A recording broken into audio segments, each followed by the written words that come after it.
Today we're going to be creating some drew-it-yourself projects. Get it? Drew-it-yourself projects? It's not DIY, it's drew-it-yourself. Hi guys, welcome back to my channel. It is Drew here from Lone Fox, and I'm really excited today because the other day I was back home with my parents and we decided to go to the Dollar Tree. There is a Dollar Tree right by our house in my hometown, and I wanted to just pop in. I actually had no intentions on making a video. We were just going to go because my mom needed to get a couple of organizational items, and I ended up actually finding so many good things that I was like, I have to make a dollar store video ASAP because the things I found are so good. And I am just extremely excited for you guys to see today's video. I think you are going to love the projects. And I also found a couple of inspiration photos online where the original items were just so expensive, and I created a more affordable version using the Dollar Tree items, of course. So if you've not already, make sure to subscribe to my channel. You can click the subscribe button below and also click that little bell icon next to the subscribe button just to be notified whenever I post brand new videos. You're gonna get a quick little notification because who doesn't want to be notified? Quickly before jumping in, don't forget to also head over and follow me on Instagram. My Instagram is Lone Fox Home. I'll put it on the screen for you guys. And if you would like your daily dose of Drew, because I don't know why you wouldn't, definitely follow me on I'm Drew Scott, where I post more of my lifestyle and fashion and just like my own personal stuff over there. So if you want to follow either, feel free to do so. And yeah, I'm really excited for you guys to see this video. I think it's a really good one. I was gonna say it's one of my favorites, but I say that every video. So let's just like get into it.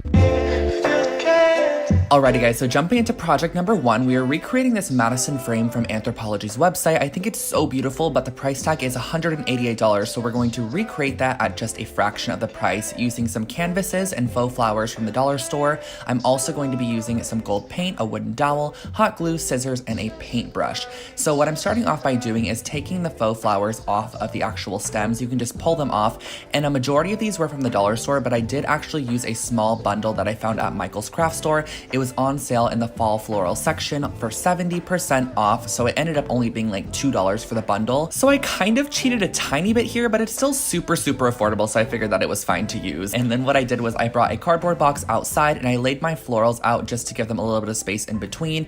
I cut the leaves off of the actual like little sections they were on, and then I used my gold spray paint to give them a nice coating of the gold kind of finish. And basically what you have to do is go over every single flower, and I do this probably about 3 times, but also guys, do not worry if you cannot fully cover it in the gold, because this is kind of just like a priming stage. We're actually going to go in later and really cover them in the future. So I gave them like 3 coats, let them dry for about an hour, and then I went back inside and started on my canvases. So these are little canvases from the dollar store, and I flipped them over and I'm actually going to be painting the back side. I really loved the fact that these staples were exposed, and I also love how the back side of the canvas kind of has a little bit more dimension than the front side. So what I'm doing is using a gold finish paint just to go all the way around, and I love the way that this makes it look like an actual piece of brass with like some actual like rivet staples on there. Got it on the table, of course. So I went around all my canvases, painted them as so on the edges and on the top.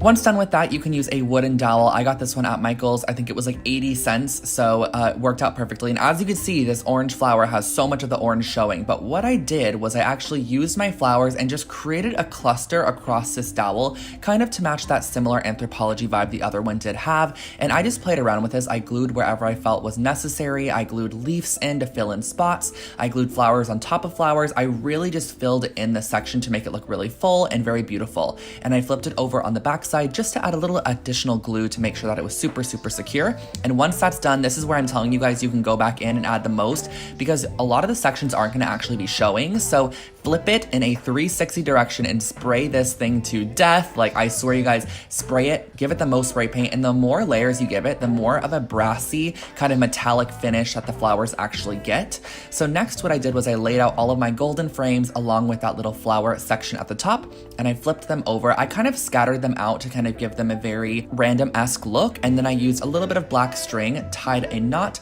and hot glued it on the back of these canvases. And keep in mind that these canvases are super lightweight, so you can really use like whatever string. You don't need anything super industrial, and hot glue would work perfect for this project. So once they were all glued, I also went ahead and I glued them to the top bar at the top. So you're just gonna glue these up here. Once done, you can use your scissors to snip off the extra, and then I also went in and used my brass paint just to paint the actual strings using a paper towel, and that really finishes off this project. The total only came out to $17, which is a fraction of the price of the $188 price tag.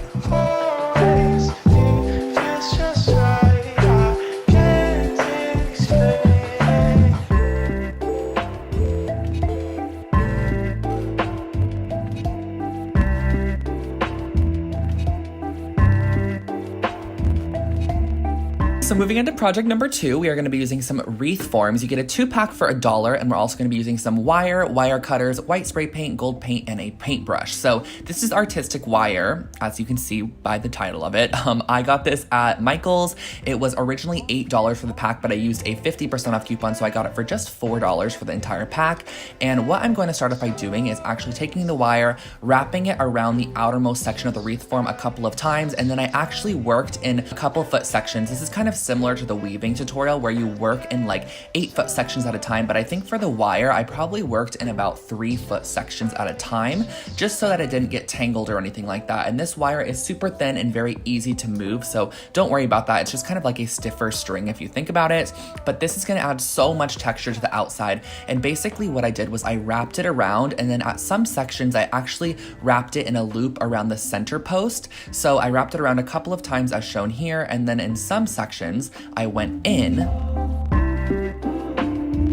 kind of like right here. I went in, I slid that wire underneath the middle section and then back up through to create a loop around the middle section, which just adds a little bit more texture to the frame. I like the way that it looks, and this kind of gives it a very boho, handmade aesthetic, which I really like at the moment. So you're gonna basically just repeat this process around the entire frame until you reach the very end using your wire cutters, and then once you do reach that new section, just cut a new 3-foot strand and start working again. So you can kind of just piece together these sections as you go.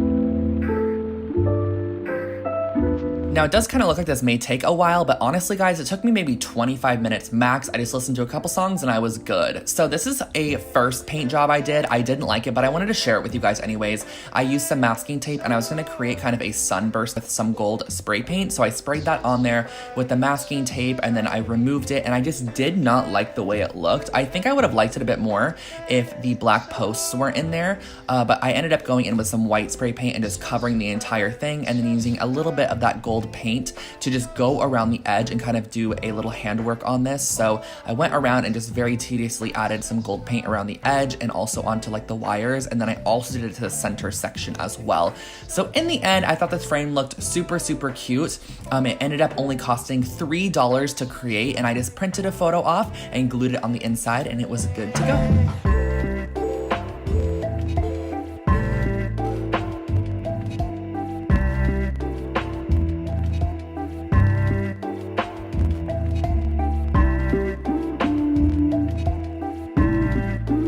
I had to save my favorite project for last. I am so obsessed with the outcome, guys. I think you are going to love this one, and I cannot believe I created it using these wind twisters from the dollar store. They look like this when you get them. They are rainbow, they are in your face, but we're gonna tone them down just a little bit to create something similar to these brass sculptures I see at places like CB2 or Neiman Marcus. They're on the expensive side, so the other supplies I'm using are some gold spray paint, wooden block, marble contact paper, wooden dowel, hot glue, and a drill as well. And what I'm starting off by doing is basically gluing 2 of these wind twisters together in a very abstract form, and then I'm using my wooden dowel to glue in the center section of this just to hold it upright. So if you guys are working with things like this, if you can find these at your Dollar Tree, you can just basically kind of feel it out and see what feels correct on this. So I'm gluing it to the wooden dowel, as shown here. I'm adding extra glue because wherever you add the extra glue, we're gonna cover it with spray paint anyways, so it kind of looks like a welded point, which I think looks really nice.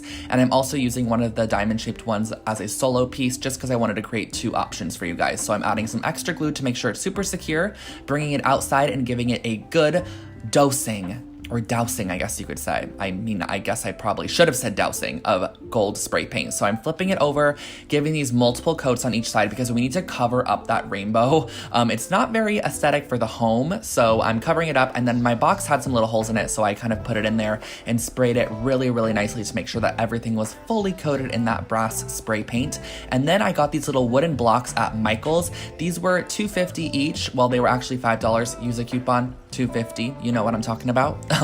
And I use the marble contact paper, which I will link this one below. It's my favorite one. It's from Amazon. I featured it on my channel before, and I'm going to be covering this with some marble contact paper to add some visual interest to the box, because you could spray paint it, which I actually did with one box, but I really wanted to give it that very sculpture-esque look, which I think a marble base looks really, really great. So I covered it. In some sections, you actually have to go in and just kind of press in the side, use an X-Acto knife to cut in a tiny bit as shown here, and then just cut all the way down to relieve the excess. It's kind of like wrapping a present in a sense. So once you do that, you can actually pull up that section, press it down really, really hard, and then pull that panel over and just really cover it nicely.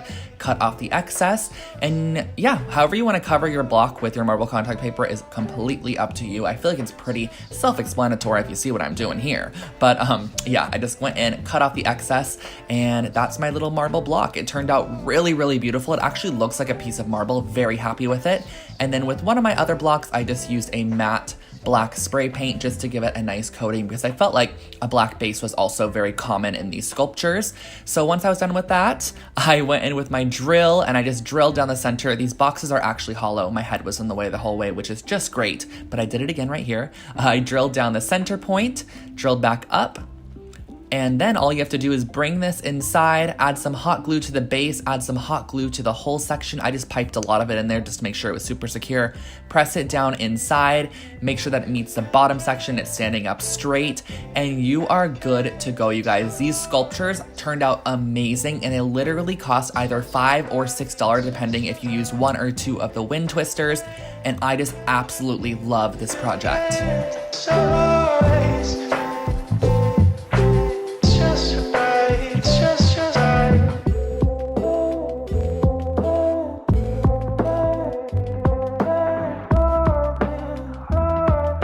Okay, guys, those projects, those were pretty good, right? Those were like pretty good, right? They were good! Definitely give this video a thumbs up if you enjoyed, and also don't forget to subscribe to my channel for brand new home decor and DIY content every single week. The Lone Fox family is growing so much, guys. We are at like 230,000 right now, which is crazy. We just hit 200K like a couple weeks ago. Thank you all so much for the love and support on these videos. And lastly, before letting you guys go, don't forget to follow me on Instagram for your daily dose of Drew and your daily dose of DIY at I'm Drew Scott and at Lone Fox Home. I'll put them on the screen for you guys to check out, and I will catch you all in my next video. Have an amazing rest of your day. Bye, guys.